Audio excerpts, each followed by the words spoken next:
How you doing? This is Craig Beck from StopDrinkingExpert.com. Welcome into today's episode. I just want to talk about cravings today and triggers to drink alcohol, because I think there's some confusion and some miscommunication around this whole subject of getting a craving to drink. So that's what I want to talk about today. But also just want to remind you that Quit Drinking Bootcamp Dublin is coming up in less than 2 weeks now. So if you want to come, now is the time to reserve your place. It's the first time we've ever been in Ireland with the bootcamp. So it'll be the only time this year. So if you're anywhere in that region, get yourself booked today. Go to the website stopdrinkingexpert.com. Also got London coming up soon, and we're going to finish 2019 in New York, in Times Square of all places. So if you're stateside and you want to come to a Quit Drinking Bootcamp, this is going to be your last chance for 2019, New York, November. So, cravings. People talk about getting cravings for alcohol, and I think it's an incorrect use of the word, because cravings generally are your body manipulating you to go and get them some building blocks that it needs. Go and get some nutrients that it requires to either sustain life or to build life. So you hear about pregnant women getting really crazy cravings. They want to eat gherkins and crayons and coal and things like that. And it sounds insane. You think, well, why would anyone want to do that? And it's not a choice. It's the body needing a very specific nutrient, mineral, or amino acid, or something it needs. And obviously when you're pregnant, you're actually creating new life. And so your body is sending out the message, I need this, and I need that, and I need this.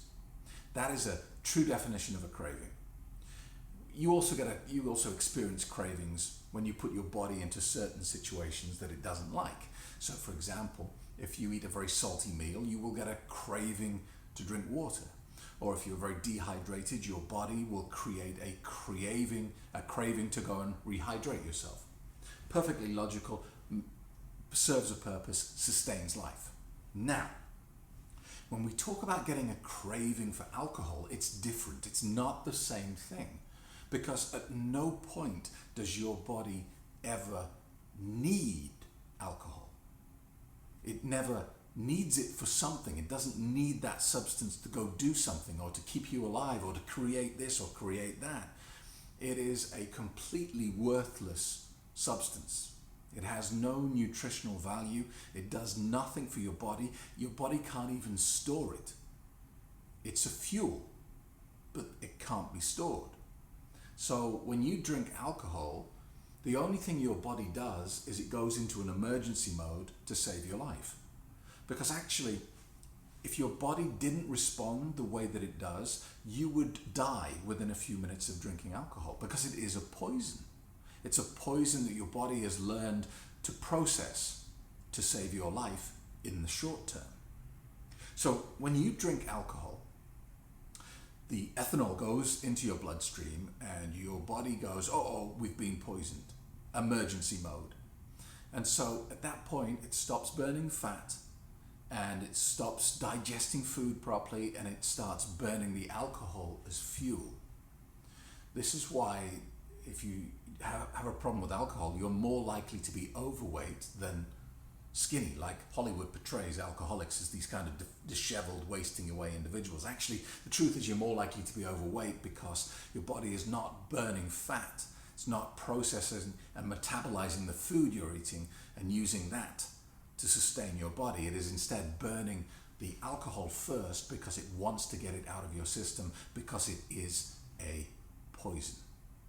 So once it's detected that there is poison in the system, it starts a process of stopping you dying. And it does that by converting the ethanol, which is poisonous, into a less harmful substance, which is called acetaldehyde.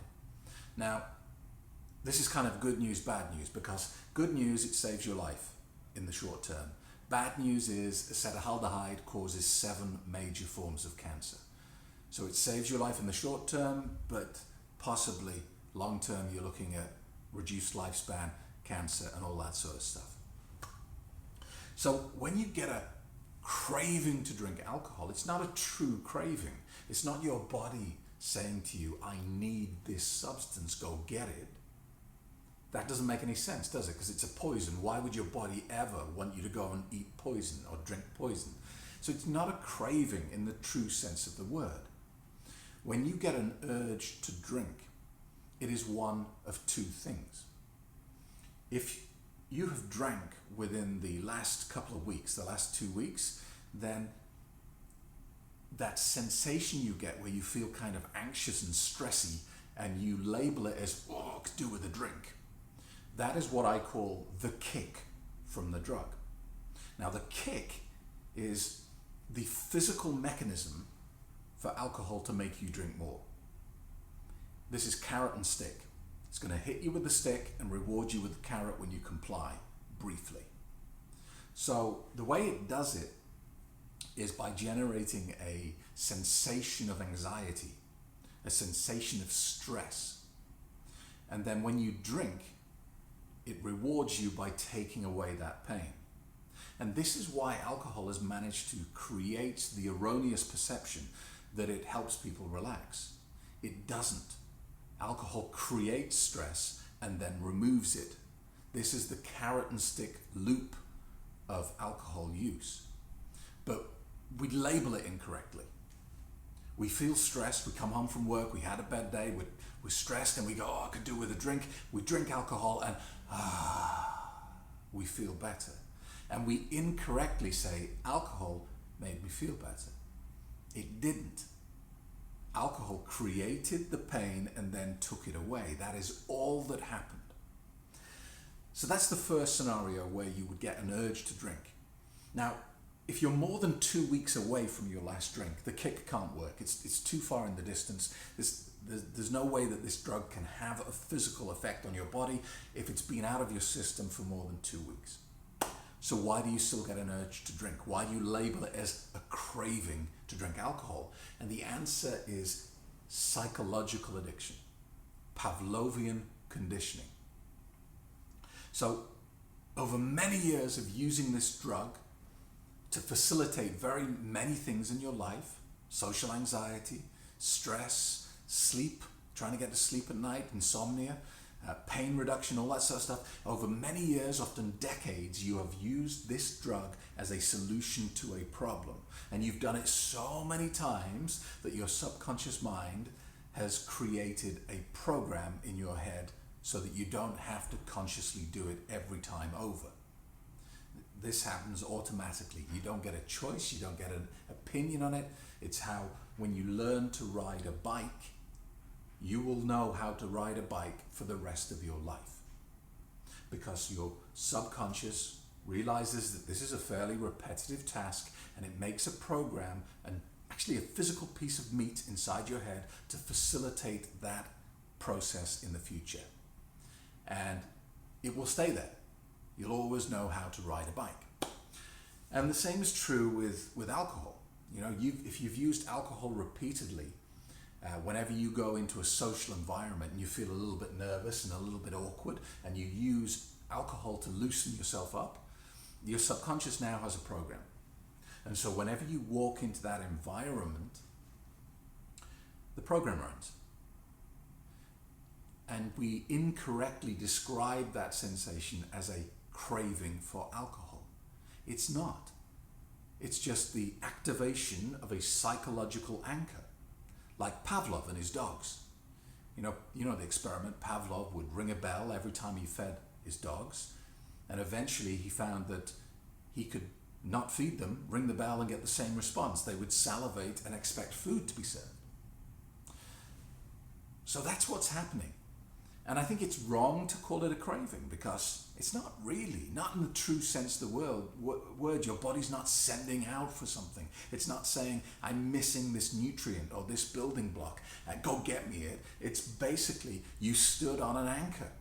You walked into an environment where you have some Pavlovian conditioning.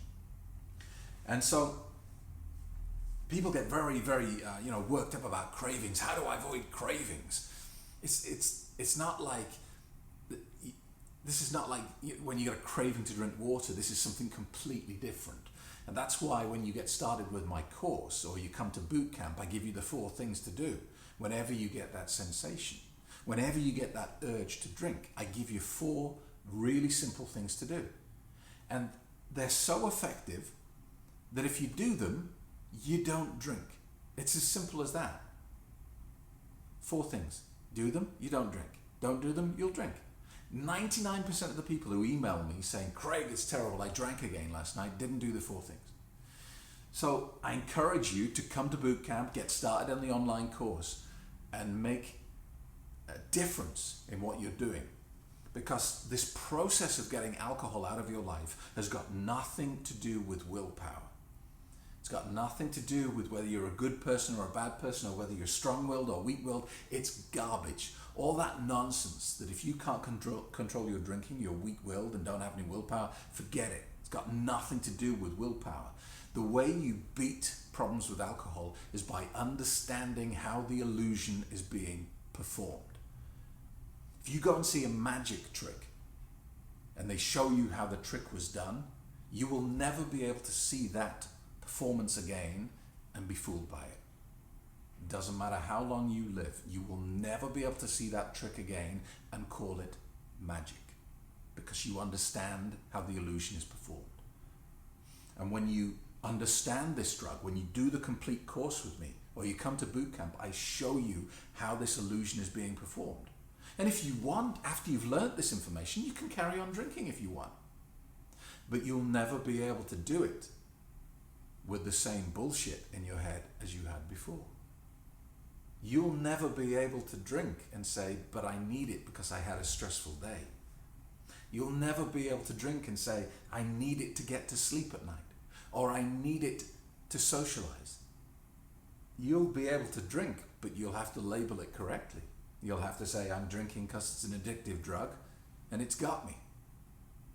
But no longer will you be able to churn out the usual bullshit that everyone else uses and believe it, because it just won't ring true to you anymore. And one of the things that I say at boot camp to people is, I'm the guy that ruins alcohol for you.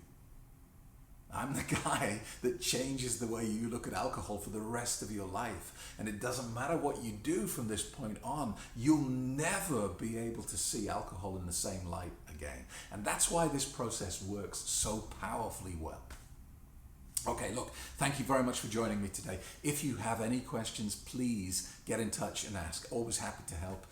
Like and subscribe to my YouTube channel, and don't forget to come to boot camp if you're in London, Dublin or New York in the next couple of months. And if you're not in any of those locations, why don't you join me today for a free quit drinking webinar? Go to the website right now, stopdrinkingexpert.com.